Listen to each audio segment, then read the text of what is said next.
Hi everyone and welcome back to the 300 Bird Challenge. Here we go again. We're trying to see 300 different bird species before the end of 2024. We really want to fill that circle in the top corner of the screen. We'll be back after this.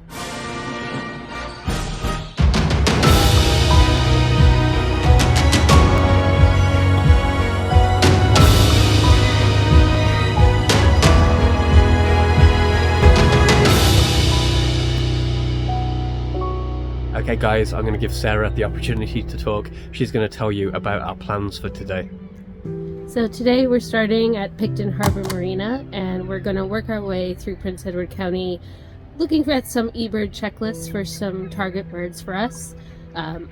First stop after this is going to be Sandbanks, and then we're going to continue making our way back towards the city.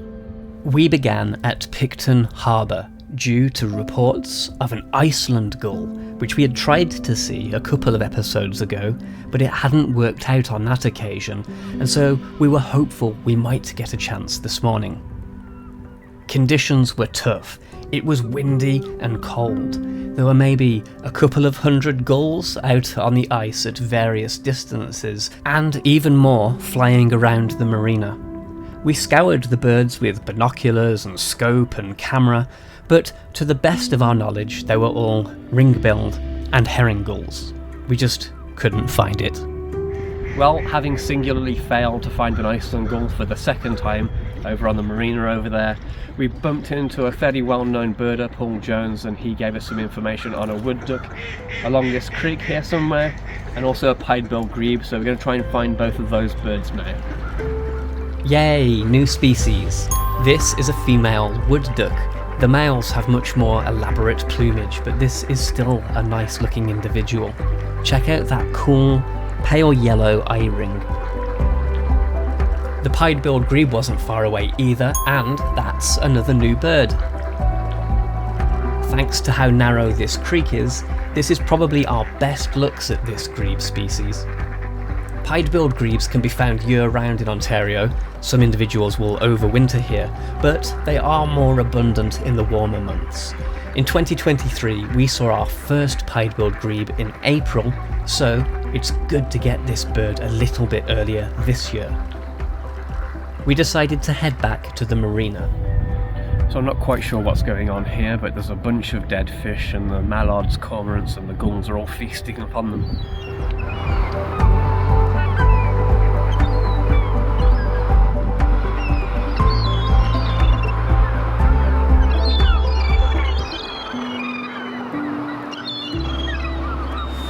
We were about to leave when we saw Paul Jones again. He came striding towards us with some good news.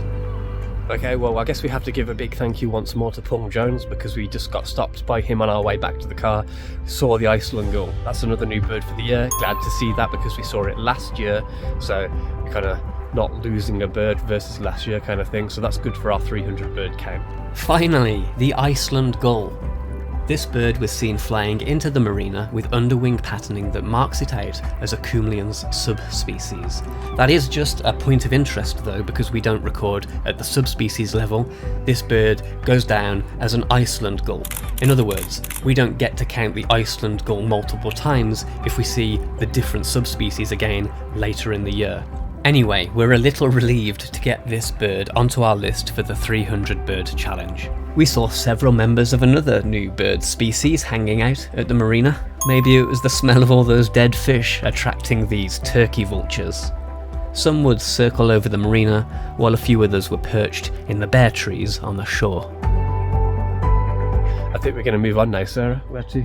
Sandbanks Provincial Park. Reports of a Townsend solitaire, another bird that we saw last year, pretty rare, maybe half a dozen a year roughly seen in the province of Ontario, so be good if we can see that. We're going to head there now. We bid our farewells to Picton, and then we entered Sandbanks Provincial Park and we made our way to the Lakeshore Beach parking where the solitaire had last been sighted. Okay folks, we're at Sandbanks Provincial Park. Nancy is back with us. We're looking for a Townsend solitaire.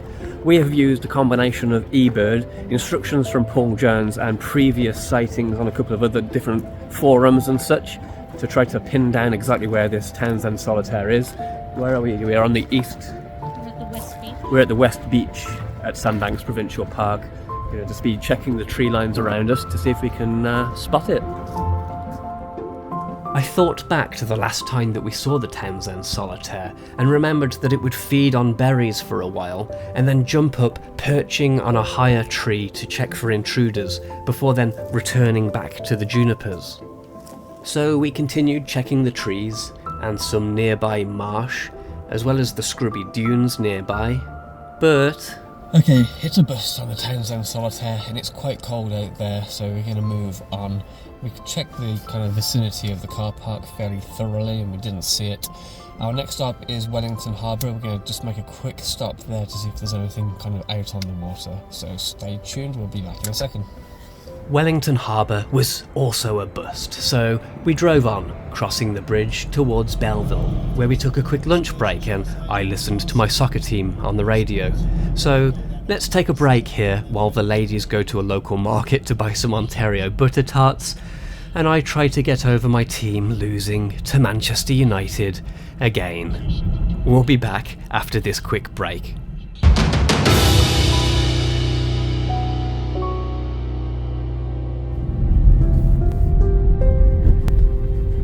Okay folks, we're continuing our adventure now. The main part of our adventure at Presqu'ile Provincial Park.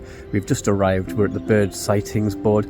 Nothing too elaborate here, some white-breasted nuthatch, red-bellied woodpecker, the usual chickadees. You'll possibly hear some blue jays in the background. We're going to push on to the next stop. We're hoping for maybe a pileated woodpecker. Brown creeper has been spotted here, not particularly rare, but it's a bird that we still need to see this year to count towards our 300 bird challenge. Anyway, stick with us. Let's see where we end up next. I can't remember the next stop, but we'll see you there anyway. The next stop was supposed to be the Lighthouse Trail, but it was deserted and silent, save for a few long-tailed ducks out on the water. And even they seemed to be giving us a bit of side-eye. Now, we had wanted to go to the so-called calf pasture area, but the barricades were down so we couldn't get access, and that only really left us with the next trail, Job's Woods. Now, we weren't sure if we wanted to bother with that one, but we did start to hike it because we wanted to see a pileated woodpecker. Even though we got a pileated woodpecker in the last video at Amherst Island, it was a very distant fly past. The pileated woodpecker is such a magnificent bird that it deserved a closer look. Well, we're not having much luck with this hunt for the pileated woodpecker, and to be honest, we're not having much luck at Presqu'ile Provincial Park at all. It's been very quiet, a few chickadees, we can hear some distant robins, and really that's about the extent of it. So I thought maybe I'd spend some time introducing you to Nancy a little bit more. We spoke back in November about her passion for pies, but perhaps birds would be a more appropriate topic. So I just thought, Nancy, maybe you could tell us what your spark bird is, what got you interested in birding. Is that the term, spark bird? Yeah, spark bird, it sparks your interest in birding. Okay, it was the burl owl. The burial owl. Burial owl, yes. I was in the Grimsby area and I was hiking with my husband, and we noticed there was this man who was looking for raptors at Hawkwatch, and he told me of these two spots for these two owls near there, and I was just like, okay, I have nothing else to do, so I went and saw those two owls. One was in northern Saltwood owl, and the other was the burrow owl. So, and that's what sparked it. I was just so enthralled with something that was so northern, found so southern, and I know that's a lifer for many people, and for some people it's like it's a grail bird. So that was it. Cool. As Nancy and I talked, we became aware that there were suddenly dozens of robins singing and calling just a little way down the trail. We wanted to finish our conversation first, but we would shortly investigate what was causing all the commotion. Well, since Stu asked me what my spark bird was, what is yours? It's hard for me to choose just one, to be honest. But if I had to choose one, it was probably back in the early 2000s. I've always been kind of interested in birds, and I used to have this book of different raptors, and I used to look through that. But it kind of before I started really chasing birds, there was a big news story about this white morph gerfalcon that had been spotted in the Scarborough area of Toronto. So I kind of went out there, didn't really have much equipment, so I kind of just had a look through some dodgy binoculars, took a picture through the binoculars with an old iPhone that I had back then. So that's probably like a big highlight bird that started getting me to kind of twig my interest a little bit more. but another bird that's a lot more humble. My wife Sara and I were going for a walk one time at Guildwood, also in the Scarborough area of Toronto, and we saw a bird on the ground, didn't really know what it was, but we took a photo of it, and when we got back later we found that it was a golden crowned kinglet, and it's like suddenly you're seeing the magic of colour in birds, and you not really noticed them before. You're just kind of passing by without, you know, much focus on birds. Suddenly there's this thing here that has colour in it, and you're like, oh, birds are more interesting than maybe I thought they were. And I don't know when that was, but that's probably also kind of mid to late 2000s as well, late 2000s. So those are probably my two that if I had to choose. Those are great stories. Thank you. We reckon the robins may have been attracted to all of these berries. But then we saw a right massive woodpecker, the pileated, up close and personal. Oh, it's a great view. But as you can hear in the background, that wasn't the only woodpecker we saw. Red belly up there. This is all the woodpeckers. We just need the redhead. Come on. Make it my day. I see it.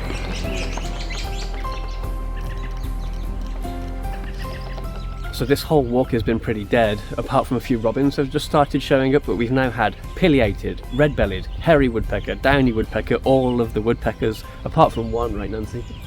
The redheaded. She's looking for a red-headed woodpecker, but in this part of Ontario that's not very likely, but hey, you never know, right? If there was one and we reported it, there'd be a whole crowd of people here. But yeah, that's really awesome. All of the likely woodpeckers, pileated, one of Sarah's favourite birds of Ontario.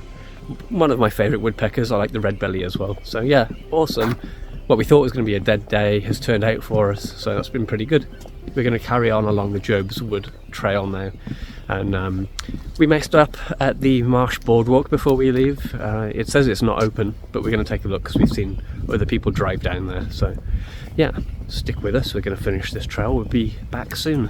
We finished the trail and had a look out over the marsh boardwalk, but it's a bit early in the year for many of the marsh species, so we decided to leave and try our luck on adding an owl species to our 300 bird count. But before we jump too far ahead, we saw this kestrel hunting from a wire, just a little way outside of Presqu'ile Provincial Park, amongst some of the agricultural fields at the side of the road. This is such a cool, compact little raptor with really attractive plumage. Always fun to see one of these.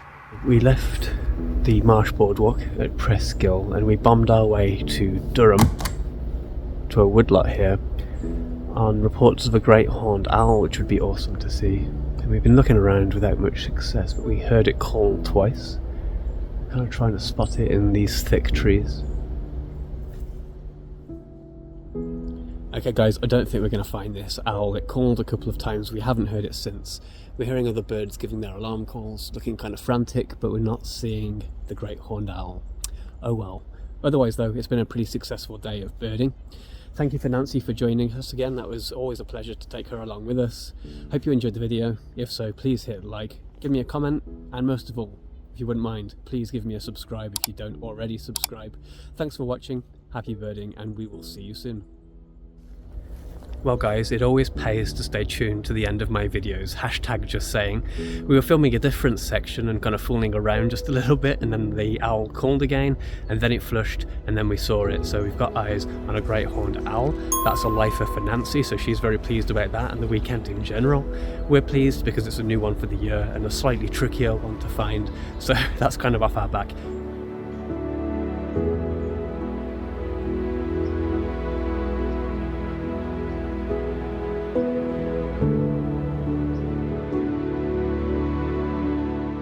Anyway, as I said, please subscribe if you're not already subscribed. Likes, comments appreciated. Happy birding. See you soon. Bye.